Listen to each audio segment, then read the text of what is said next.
अखिलेश यादव बनाम आजम खान, बात निकली है तो दूर तक जाएगी, ये रियलिटी है। अखिलेश यादव और आजम खान में एक रार ठनी हुई है इस समय पे, और उसका खामियाजा लोकसभा चुनाव में अखिलेश यादव की पार्टी सपा को उठाना पड़ेगा। हुआ यह है कि सपा का गढ़ माने जाने वाला मुरादाबाद मंडल की सभी 6 सीटों पर 2019 के चुनाव में देश में मोदी लहर होने के बाद भी सपा बसपा गठबंधन जीता था। संभल मुरादाबाद में सिर्फ 2014 में ही भाजपा जीत सकी थी। कारण संभल मुरादाबाद अमरोहा और रामपुर सीट पर मुस्लिम मत ज्यादा है, निर्णायक है।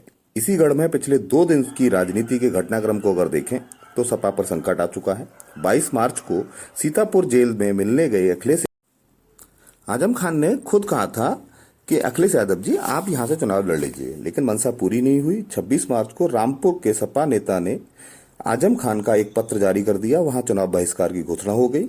आनन फानन में पार्टी ने शीर्ष नेतृत्व ने इसका इमाम मोहिबुद्दुल्ला नदवी को प्रत्याशी घोषित कर दिया।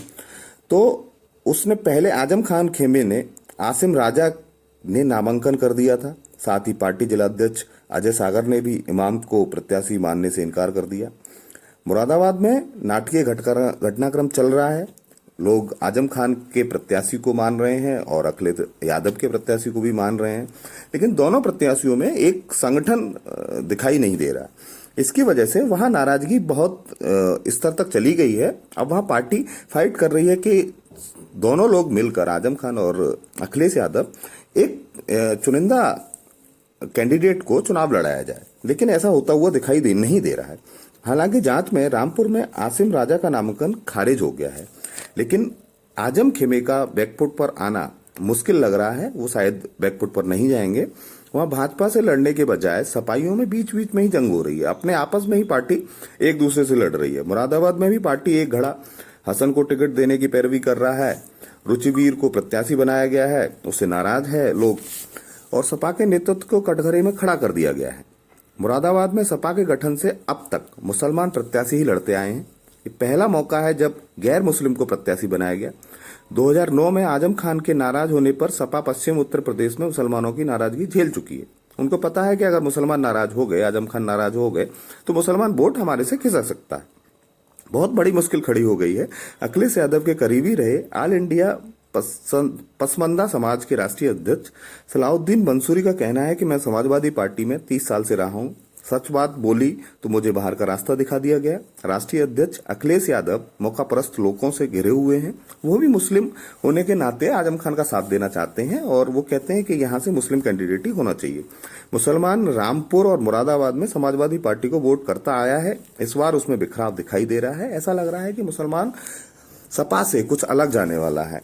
यह राजनीति में बीजेपी कोई इन्वॉल्वमेंट नहीं है, लेकिन सपा के अंदरूनी नेतृत्व और हाईकमान और आजम खान की ये बेरुखी इस बात को दिखाती है कि वहां मुस्लिम वोटर और हिंदू कैंडिडेट को वो मुस्लिम पसंद नहीं करना चाहते हैं।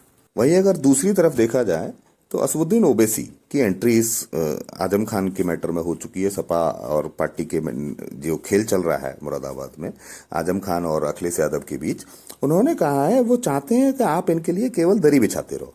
ये एक बड़ा बयान असदुद्दीन ओवैसी ने दिया है। इस एक्ट में उन्होंने कहते हुए ये कहा कि मुसलमानों की पार्टी को वोट दीजिए, मुसलमान आपके साथ है। अगर ये कैंडिडेट सपा वाले जो हैं वो मुसलमानों के साथ नहीं आने वाले। 27 मार्च को यहाँ पर्चा दाखिल करने की लास्ट डेट थी। 8 लोकसभा सीटों के लिए हो रहे पहले चरण के चुनाव में गुरुवार को नामांकन पत्रों की जांच में 71 नामांकन निरस्त कर दिए गए।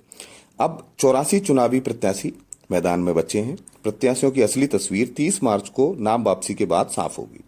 जिसका नामांकन निरस्त हुआ है उसमें मुरादाबाद के सांसद डॉक्टर एसटी हसन, रामपुर में आजम खान के करीबी आसिम राजा शामिल हैं। दोनों ने सपा प्रत्याशियों के रूप में नामांकन किया था, जबकि अधिकृत चुनाव चिन्ह दूसरे प्रत्याशियों के पास है।